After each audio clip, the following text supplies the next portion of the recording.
reads like a scene out of a Hollywood heist, but it played out in real life in Los Angeles. Our story begins with Brian Wells, a 46-year-old pizza delivery driver who lived a simple, uneventful life in the working-class city of Erie, Pennsylvania. But on one fateful day in the summer of 2003, Wells would become an unwilling player in a sinister bank robbery plot hatched by a brilliant but diabolical criminal mastermind. Brian Wells was a simple man leading a quiet life. He resided alone in a modest rented home in Erie, Pennsylvania, where he worked delivering pizzas for the local Mamma Mia's pizzeria for over 10 years. Wells kept to himself mostly, other than chatting with neighbors now and then while puttering around the yard. He enjoyed caring for his 2 pet cats and tinkering with car parts in his free time. By all accounts, Wells was a loyal, trustworthy employee who dutifully carried out orders at Mamma Mia's. He happily crisscrossed Erie's streets and suburbs, delivering hot, fresh pizza pies to homes and businesses day and night, through all kinds of weather. Just another day on the job on that sunny, late August afternoon in 2003, when Wells arrived for work at the pizzeria around noon. After clocking in, he did his usual routine, joking around with the owner and other drivers, checking supplies in his car like the pizza warmer bags. Then at 1:30 p.m. the phone rang, a call from a nearby gas station payphone, ordering 2 pizzas to be delivered out to the suburbs. The manager couldn't understand the mumbling customer and handed the phone to Wells. He jotted down the address, 8631 Peach Street, a location unfamiliar to him. Wells headed to the kitchen to pick up the hot pizzas. He carefully stacked the boxes in the insulated bags in his beat-up old Toyota Camry. He double-checked the slip of paper with the address. Then he hit the road to make the delivery, expecting nothing more than another routine food drop-off. But when Wells arrived at the location on Peach Street 20 minutes later, he found there was no house there.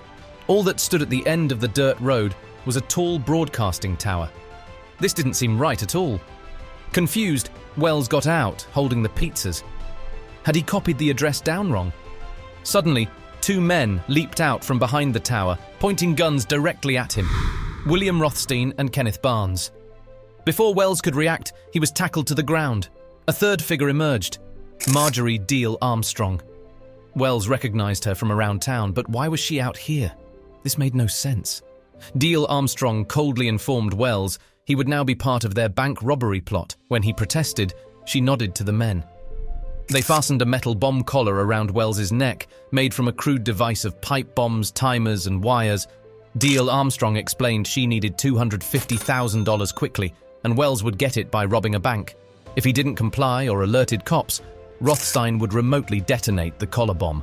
Wells only had 15 minutes once activated until it exploded. Horrified, Wells pleaded with them, but it was no use. If he wanted to live, he had to follow their instructions. Deal Armstrong pointed a pistol at his head just to make the stakes clear. Wells truly had no choice now. Rothstein handed Wells a diagram of the nearby PNC Bank with directions. He was also given a shotgun cleverly disguised as a walking cane. Barnes barked at Wells to enter quietly, demand $250,000 and not to make trouble. The robbers sped off, leaving Wells alone with the bomb beeping around his neck. He hesitated briefly, thinking of fleeing for help. But within minutes, the timers were activated, ticking down to detonation. Wells broke into a nervous sweat as he got back into his Camry. Should he speed off and find a policeman? No.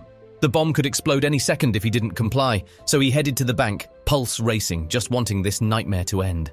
Trying to stay calm, Wells pulled into the parking lot of the Summit Town Center Plaza that housed the PNC branch. He shakily stepped out, gripping the cane gun, feeling the bomb collar beeping and ticking ominously around his neck. Wells entered the quiet bank lobby shortly after 2:30 p.m. Only a few patrons were present. He quietly stepped into the short line for the next teller, clutching the demand note and raising the cane gun slightly to avoid notice. At the window, Wells slipped the teller the note demanding $250,000, claiming he had only 15 minutes before the bomb detonated. The terrified teller couldn't access the vault that quickly. In a panic, she stuffed $8,702 in cash from her drawer into a bag and shoved it toward Wells. Clutching the bag, Wells walked calmly back outside, trying not to draw attention. But a witness in the parking lot saw the strange collar device and immediately called 911, reporting a man with a bomb around 2:38 p.m. Police dispatch relayed the bizarre call. Officers raced to the bank as Wells swung the cane gun almost playfully, knowing he was being watched on security cameras. But he had no idea how little time he now had left. Within 15 minutes, state and local police spotted Wells lingering by his Camry and surrounded him, guns drawn. Wells pleaded that 3 people had locked the collar bomb on him and forced him to rob the bank. Police handcuffed Wells and kept a safe distance as Wells repeatedly warned them that the bomb would detonate. "I don't have much time left," he said, according to a video recording of the tense encounter. "This is not a joke. It's really going to explode." Roughly 20 minutes after authorities handcuffed Wells to prevent him from fleeing, the improvised explosive device began emitting intermittent beeping noises, the FBI later reported. The area was evacuated while police waited for the bomb squad to arrive. But Wells grew more frantic as the timers ticked down. Media at the scene filmed Wells sitting calmly earlier, but now he was visibly sweating, wide-eyed with fear. At 3:04 p.m., the bomb squad was finally called, now at least 25 minutes after Wells had first entered the bank, but rush hour traffic delayed their arrival. At 3:18 p.m., the alarming beep sounded for about 10 seconds before the bomb detonated, instantly killing Wells in front of the stunned onlookers who had gathered to observe the bizarre scene. His eyes just opened wide in shock, and then they rolled back into his head. And that was it for him, Lamont King, a former Pennsylvania State Police supervisor, recalled in a documentary about the incident. Authorities believe Wells hoped to draw attention to his anti-government views through the dramatic suicide bombing, but instead, his deadly standoff served as a sobering reminder of the unpredictability of extremism. In an instant, the disturbing crime scene was transformed into a full-scale emergency response. Police and federal ATF agents swarmed the area, evacuating nearby businesses and cordoning off the plaza. Wells's mangled remains showed the sinister collar device's devastating power. In an instant, a straightforward bank robbery became a perplexing murder case. Who built the sadistic bomb? How was the unassuming pizza man involved?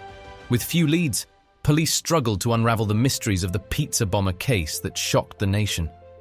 In part 2 of this case, you will soon discover the bizarre twists and turns in the investigation as authorities raced against time to identify the shadowy bomb builder and uncover the tragic story behind Wells's desperate final act.